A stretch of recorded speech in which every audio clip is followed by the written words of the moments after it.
Hello and welcome. My name is Zaffar Iqbal and you are watching the Mojo story.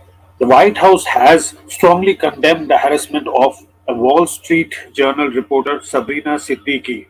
Siddiqui, an American journalist of Pakistani origin, became the target of scrutiny after she posed a question to Prime Minister Modi about minority rights. Now, Amit Malviya from the BJP referred the question as motivated, while social media users reportedly focused on Siddiqui's personal background.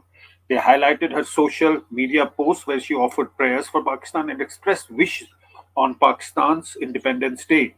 These posts led some users to speculate that Siddiqui was selected to ask the question because of her Pakistani heritage. To discuss this, we are joined by an eminent panel. We're joined by Maya Mirchandani, who is a senior journalist. We're also joined by Ravi Mantha, author and commentator. And we're joined by Ashwini Sahi of the BJP. And we're also joined by Sebastian Farses, South Asia correspondent, Radio France International. Thanks all. Welcome to the show. Maya, if I may start with you, what is that you think she said that invited so much of an online trolling? Zafar, I think we all know the answer to that question. The fact that a reporter in the White House, a member of the White House press corps, took the opportunity, a rare opportunity, when Prime Minister Modi is answering questions at a press conference, to ask a question that is actually on everybody's minds. What is India's commitment to democratic principles of free speech and minority rights?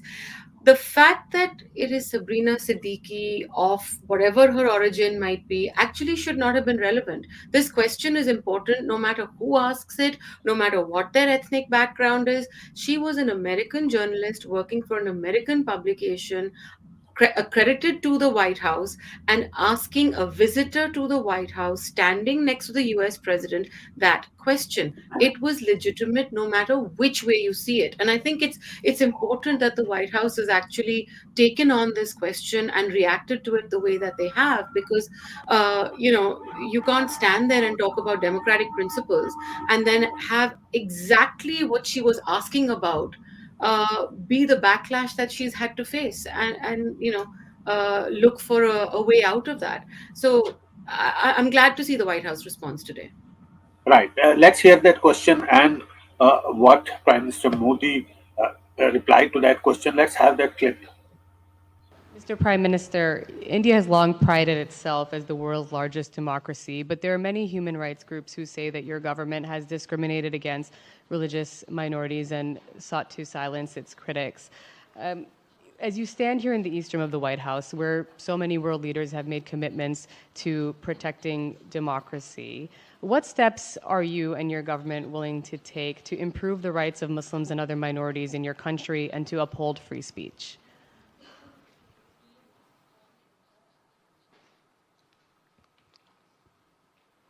मुझे आश्चर्य हो रहा है कि आप कह रहे हैं कि लोग कहते हैं नहीं, भारत डेमोक्रेसी है।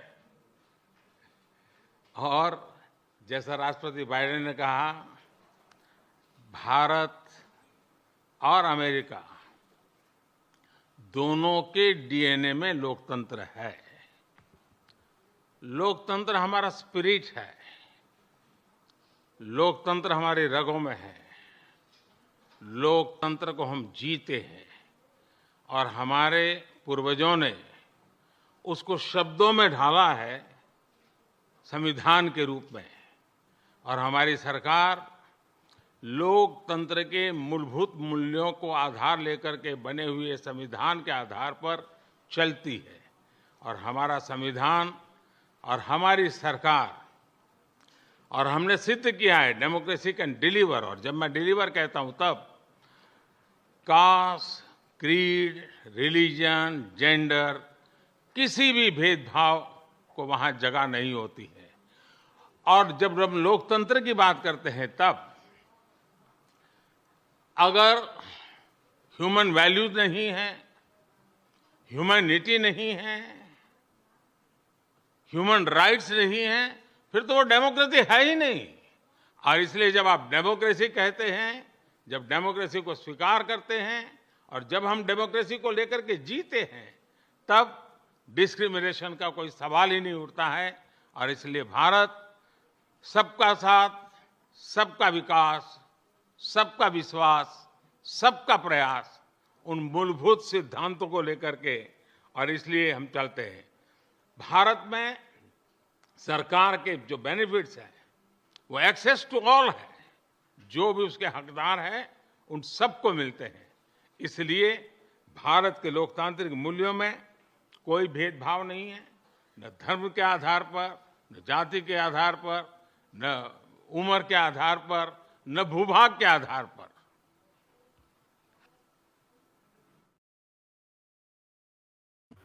Ravi Mantha, the journalist asked the question, looks like a very genuine question, and there is no ulterior motive attached to it.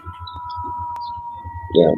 Look, I couldn't agree more. I think, it's actually completely unfair to target her. It's a very innocuous question, and the Prime Minister gave a, very sensible response. I know, of course, in a country of 1.4 billion people, where we have had a history of discrimination, the collective consciousness of the country is rising, and our Prime Minister has done an excellent job in the last 10 years in allaying the fears that people have had regarding, the nationalist credentials. And I think the question was fair and the answer was fair. So I really don't see a problem.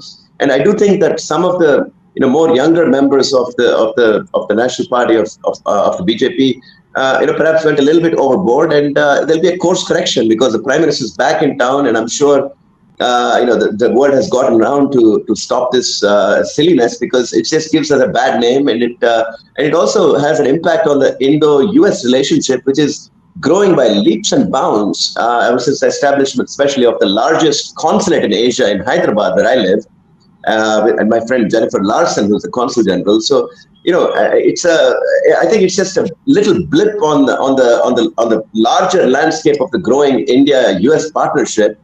And I just think we should, just move on, because I think Ms. Siddiqui is an excellent journalist, and it doesn't really matter what her origin is. And in fact, Pakistan's human rights record is, far more sketchier. And if anything, that is also going to improve as the US-Indo relationship improves.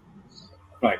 Ashwini Sai, how does this help, this trolling help at the end of a very successful visit by the Prime Minister? आप इस trolling की जो journalist को हुई उसकी निंदा करते हैं?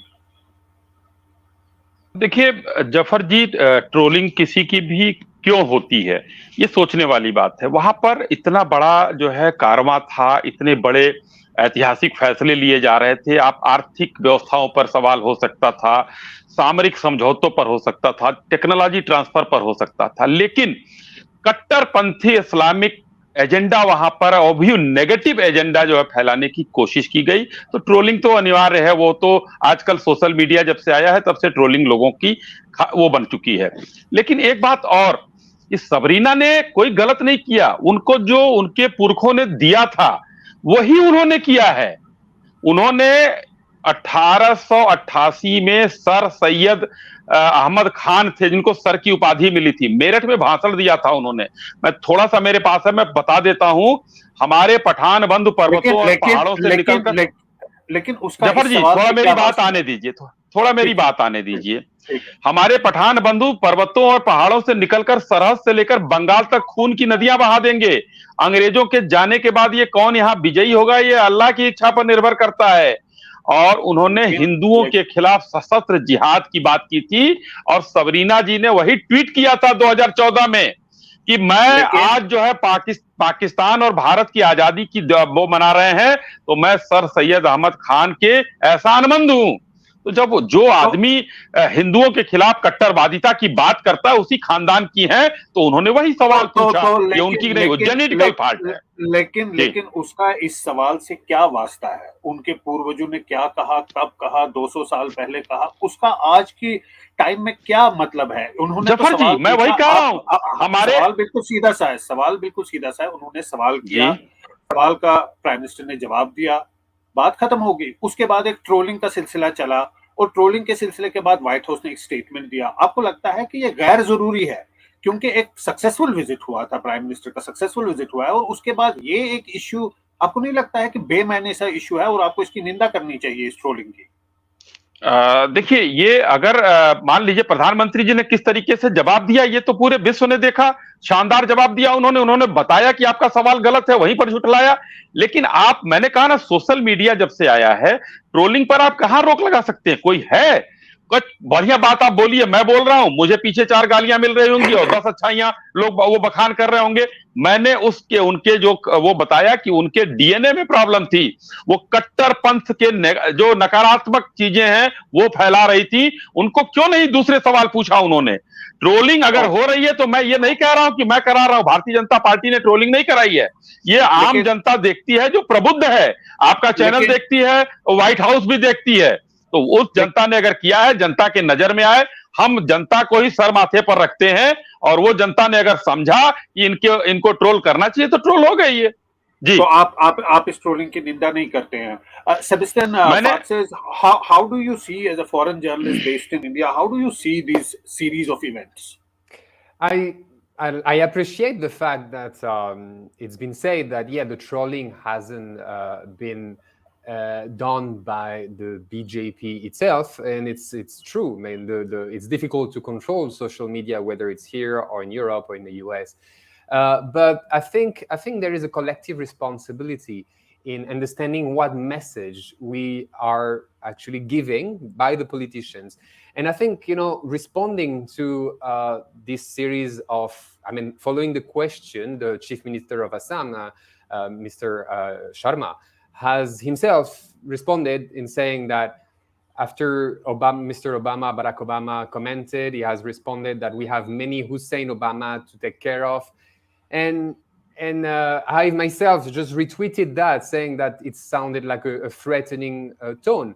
And I've been myself, therefore, trolled the whole weekend, which is nothing compared maybe to Sabrina Siddiqui. But what I mean is that the threatening tone gave a certain message to after the trolls that themselves were maybe encouraged to, attack me for my personal backgrounds.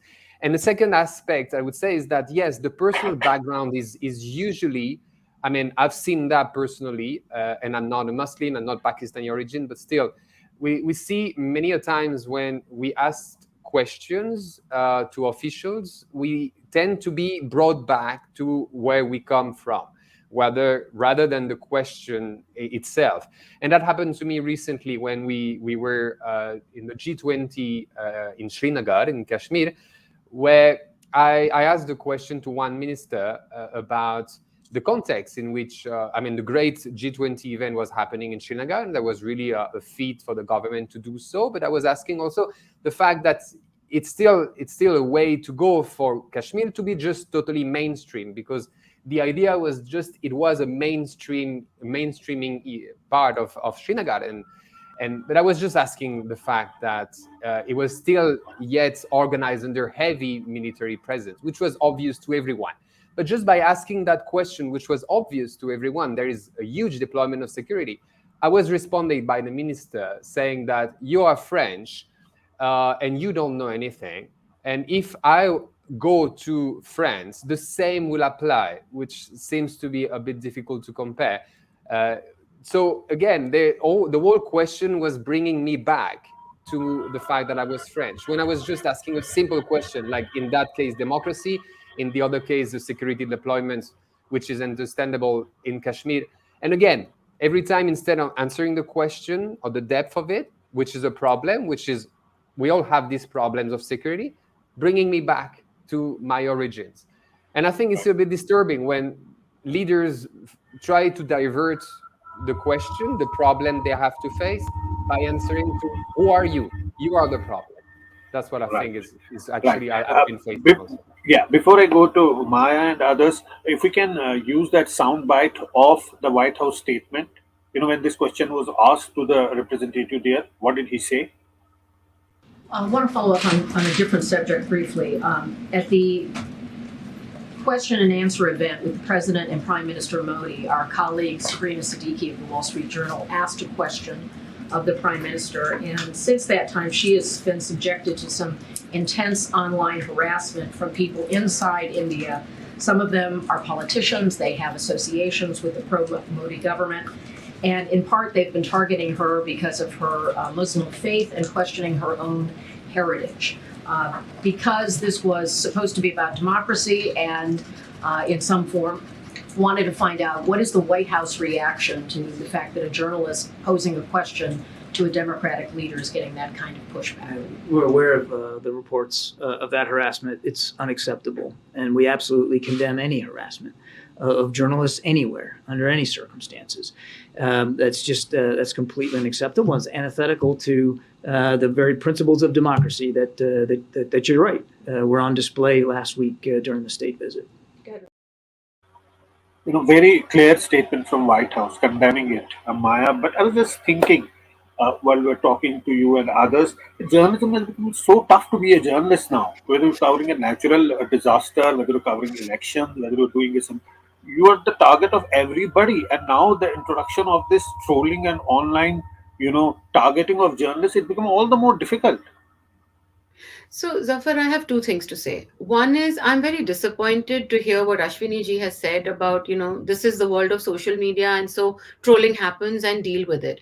The fact is, when you know that there is a kind of organized trolling that has taken place, because many people said the same thing, they posted the same pictures, the tweets were kind of synchronized, the backlash was intense, even to people who came out in her support, who were not Muslim, who were not of Pakistani ethnicity, who just simply said, let a journalist ask the question. I mean, I myself have been called a toolkit journalist, and I need to know what my Sindhi origins were, and I should be grateful that as someone with Sindhi origin, I have found a home in India. This is the kind of stuff that comes at me as well. So the fact is, there is no excuse for this kind of trolling.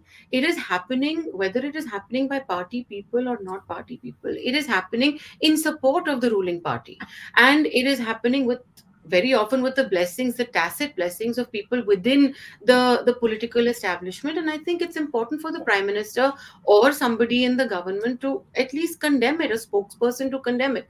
That's one point. The second point I want to make is that we saw a very successful visit to Washington. Important agreements were signed. Both leaders stood in the White House in front of the press and reaffirmed their commitments to democratic principles. When you are doing that in a public forum and your own supporters are doing something so undemocratic, illiberal, and abusive towards a female Muslim American journalist, how do you think that makes India look in the US on the back of these grand statements about democracy? I mean, isn't that bad for India's image? Are we not ourselves responsible for diminishing our image? Why do we need somebody from somewhere else, from some toolkit system to do it? I mean, I think this is done really a disservice to our own democratic principles. Yes. Ravimanta, clearly a disservice and bad for Indian image. The question that's being asked is, why should a journalist be intimidated for her faith or lineage? Look, I think it's somewhat slightly sanctimonious of our American friends to condemn it in such strong words, because we did not invent it. It's actually called doxing, and India did not invent it. It was invented in the US, where particularly women who are expressing their views on social media are really taken down by a large group of aggressive, usually male voices, and it's much more worse than what has happened to Ms. Siddiqui, and obviously that's condemnable. But let's not get too carried away. And and Mayaji, I mean, I agree with you. Obviously, it's condemnable, but there should be some sense of balance and proportion, both. And the other thing which I think is relevant is that our Prime Minister has a certain style of functioning, and it has worked for him for the last 9 years in office, where he doesn't do press conferences, right? And so it's a rare occasion where there's a joint press conference with the US president, and there's an innocuous question and a very decent answer, in fact. But then he's not going to respond to whatever the backlash or any lashes, because that's just not his style. And we we've known exactly how he's functioned for the last 9 years, and you can't suddenly expect him at the age of 72 to change. So I think, both both sides, it's a little bit overblown. I think the Americans could have been a little more balanced in their condemnation. After all, we're excellent partners, and it's a growing partnership, and they could have said, yeah, it's regrettable, instead of saying strongest, condemnable, all these words which are not very diplomatic, to be honest. So I think there's a fair share of blame on the other side as well, to something that is a little overblown. And I think Ms. Siddiqui is most welcome, obviously, in India, and I think she's a very prominent journalist at the Wall Street Journal, and really, I don't think there's any problem from either the BJP or from any other party with her, particularly in the context of this relationship. Okay, Maya wants to come in, but you said that non-diplomatic, perhaps they were used deliberately to emphasize on this. Maya, please go ahead. Yeah, you're on mute, Maya. I think I think that I want to make a very quick point.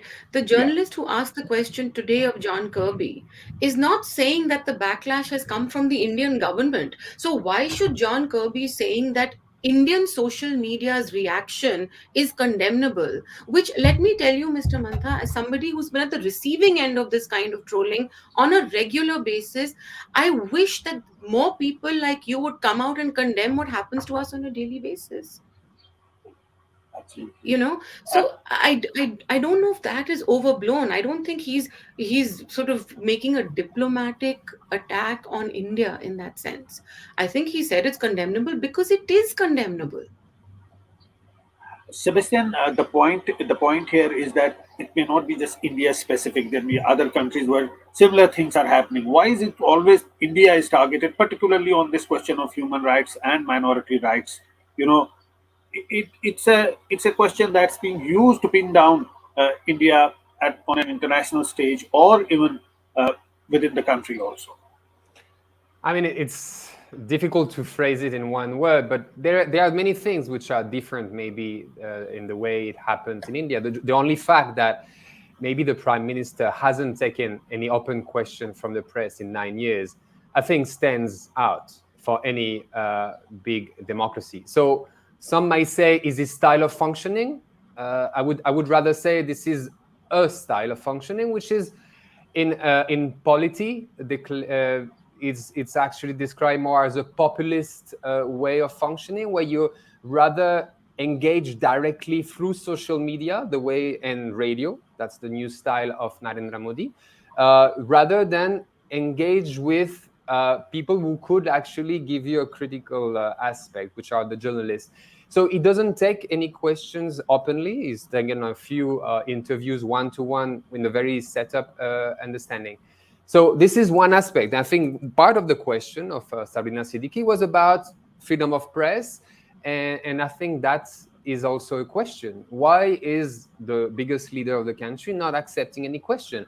We in Europe, I mean, I don't want to compare, but if we have to, I mean, in Europe, all the democracy that I know of, there is this questioning, and I think this is important because nobody is perfect, no government is perfect, and we need to address the questions that stands out.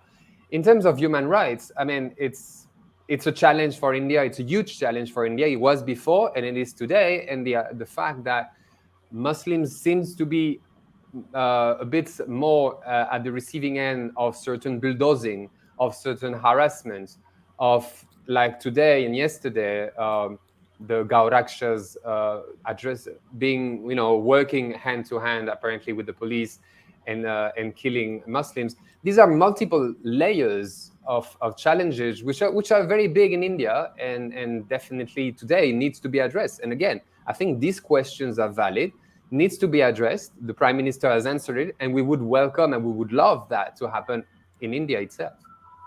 Right. This kind of questions. Right. Ravi Mantha, you want to come in? I don't think we have any shortage of a raucous democracy. If you just look at the speeches of my friend Maha Moitra or our Hyderabadi friend Asaduddin Owaisi, there is a huge amount of opposition in the parliament and outside as well in India. It's just that, I think we shouldn't downplay the role of journalists. I mean, we're talking about the West, and I've lived enough in London and the US to know that in England, the tabloids that have harassed the heck out of Princess Diana, to the point of her death, and the kind of democracy that they have over there in question hour and all that, it's just a different style, and it's just not really. We may evolve into that, or maybe they will evolve into us. We just don't know. Same thing in the U.S. There's just a different style of functioning of democracies, and we're all equally valuable and viable in our own way. Right. There are different styles in different countries, Maya. How can we have a uniform yardstick for different countries? India is an entirely different country. It's so diverse, and there are such a huge country with so much of a population in India. It cannot have the same set of rules that others have. But the intention is quite obvious that as Prime Minister also put out, that it is a democracy. It's in our DNA. Look, Zaffar, nobody is questioning whether India is a democracy. Of course, we're a democracy. We vote. We go to vote. We have multiple political parties. We have representation in parliament. All these things are facts.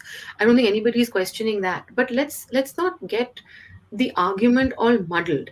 This particular situation is about the right of a free press. And that right of a free press, whether it is in India, whether it is in the United States, whether it is anywhere else in the world, the government of the day in New Delhi has made a habit of being dismissive of the press, of the mainstream press. The Prime Minister, this is the first time he's addressed some kind of a press conference. The interviews he has given have been often scripted and predetermined. There are multiple layers, and ministers don't give interviews so easily. Nobody holds press conferences. If somebody asks a question which is critical, the backlash, whether it is from the political party or whether it is from the social media troll army, is intense. Because I don't know if this is something that's just culturally us. We are very thin skinned. We don't like criticism. We don't want people asking questions of us. That may be some part of our own identity issues. But I think a government which has been elected by the people, and the media, which is the interface between the public and the government, cannot be shut out. So let's not get into we have our own problems and what kind of democracy and etc. etc. Nobody is questioning the fact that we're a democracy. Yeah. I think the question is, how safe are our democratic values when you have a troll army like the one that attacked Sabrina Siddiqui to target people at will? That's the real question. Right. Sebastian, how can we promote a culture of respectful discourse, where journalists and politicians engage meaningfully in substantive, discussions, upholding, the democratic norms? I think how do we uphold that? If I had to give, I think it always has to come from the top.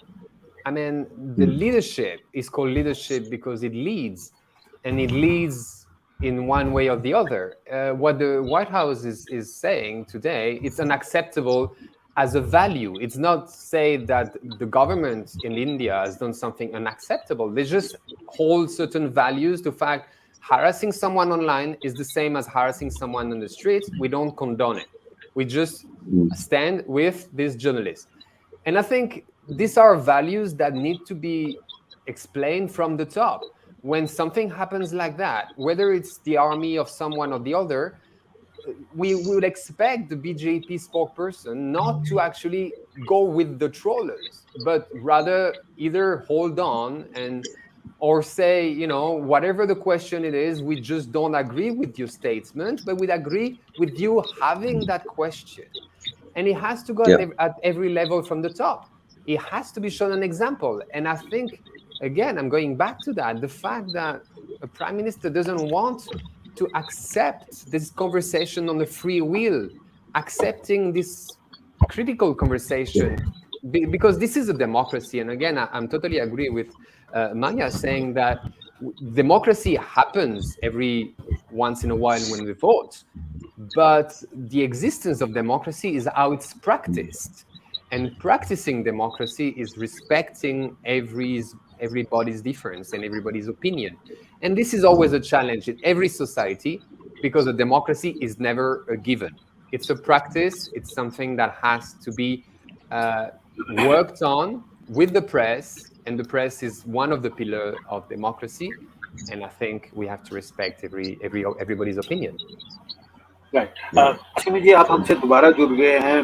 Democracy का एक सुकून है press, एक काफी एक अहम एक एक जैसे 4 पिलर्स है, उनमें से प्रेस एक पिलर है। तो क्या स्टेप्स उठाए जाने चाहिए ताकि एक हेल्दी और रेस्पेक्टफुल एनवायरनमेंट बने जर्नलिस्ट के लिए, जहाँ पे वो सवाल पूछ सके और अपना जो उनको सवाल होगा या सरकार से सवाल होगा वो पूछ सकते हैं, या जो भी उनके मुद्दे होंगे वो सामने रख सकते हैं, और किसी तरह का कोई डर या इस तरह का ट्रोलिंग का कोई खतरा ना हो। इसके लिए आपको लगता है कि एक एनवायरनमेंट बनाने की जरूरत है और सरकार भी इसमें रोल निभा सकती है?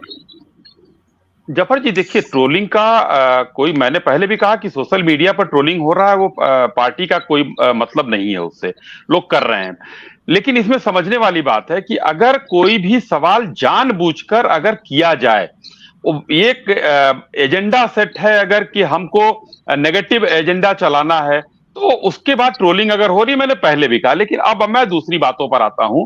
पत्रकार हमेशा सुरक्षित है। माननीय प्रधानमंत्री जी ने जो जवाब दिया है, वो जवाब देखिए कितना बेहतर है कि आपने सुना है। उन्होंने कहा आपने सुना है, आपके पास कोई सबूत नहीं, आपने सुना है, आप आइए देखिए। लेकिन सबरीना जी हिंदुस्तान आकर नहीं देखती हैं। उनके सोशल मीडिया अकाउंट को उठाकर देखिए जफर जी, किस तरीके से वो भारत के विरोधी बयान अपने वो हमेशा डालती रहती हैं। तो क्या उनको मैं मानूं कि वो भी टूल किट आर्मी की हैं? माया जी ने अभी 2-3 बातें कहा। माया जी ने कहा, उन्होंने जोर देकर कहा कि मैं सिंधी हूं, मेरे लिए तो न सिंधी का सवाल है। दूसरा उन्होंने कहा मुस्लिम, और तीसरा उन्होंने लगाया कि औरत। ना यहां पर कोई औरत की बात है, ना मुस्लिम की बात है, ना सिंधी की बात है। जो सवाल उन्होंने किया, मैं कह रहा हूं इतना शानदार यात्रा रही। आप क्या विरोधी दल के हैं? आप पत्रकार हैं। चौथा स्तंभ की बात आपने की। चौथा स्तंभ जनता मानती है, संवैधानिक कोई ऐसी व्यवस्था नहीं है, मगर जनता मानती है कि चौथे स्तंभ है, तो आपको एक निष्पक्ष पत्रकारिता करनी चाहिए, तो आप ट्रोलिंग के शिकार नहीं होंगे। नहीं तो आप में और दूसरे विरोधी दलों में अंतर क्या रह जाएगा? आप राजनीतिक दल नहीं है, आप एक चौथा स्तंभ अगर मानते हैं।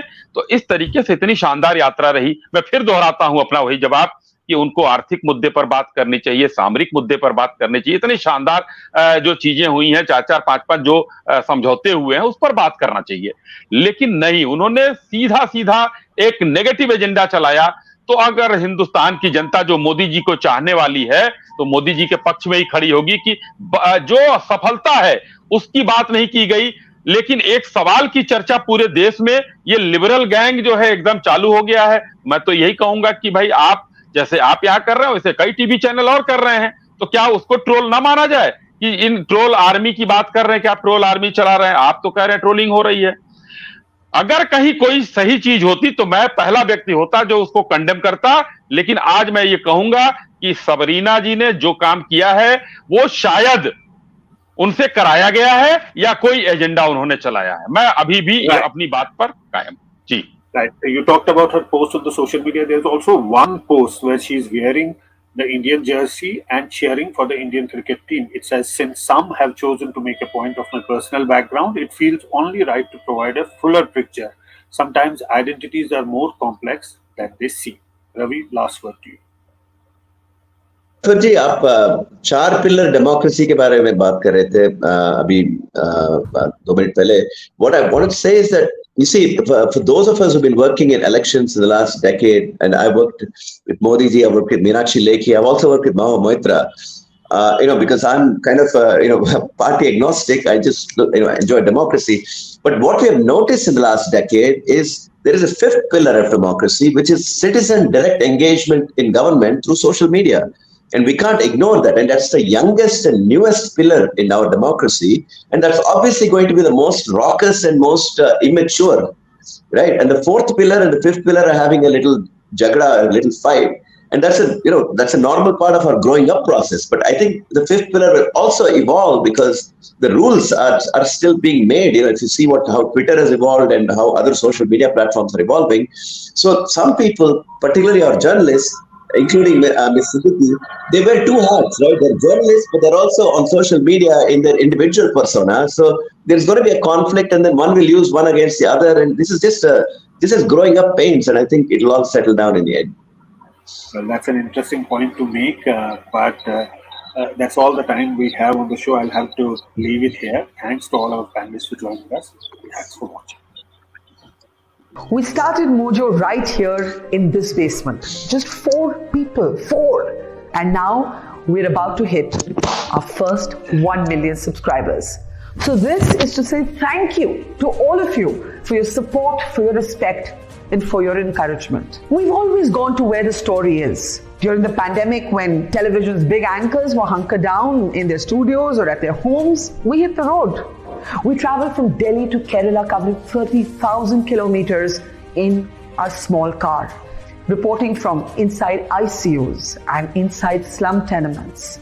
Whether it's flash floods or war zones, we've always put our boots on the ground. In fact, we're just back from Punjab, tailing the Khalistani fugitive Amritpal Singh. And through all of this, we have always put you, the people, first. In an age of partisan polarized media where most journalists are either chamcha ya morcha, we believe the story is sacred and the truth of the story is what matters. And now as we get ready for the next step, we need your help. Become a Mojo member and get first access to all our big interviews. Get a chance to ask our newsmakers questions. Get a chance to write and report for us for both our website and our channels. And also, interact with me and my colleagues directly through AMA sessions. Literally, ask me anything. Click on the join now right next to the subscribe button, and yes, also subscribe if you haven't yet, and become a Mojo member for just 159 rupees a month. Hope to see lots of you in our community. It's great to see you here. Thank you for watching our work. If you haven't subscribed yet, don't forget to click the bell icon and subscribe to Mojo Story and support independent, robust journalism.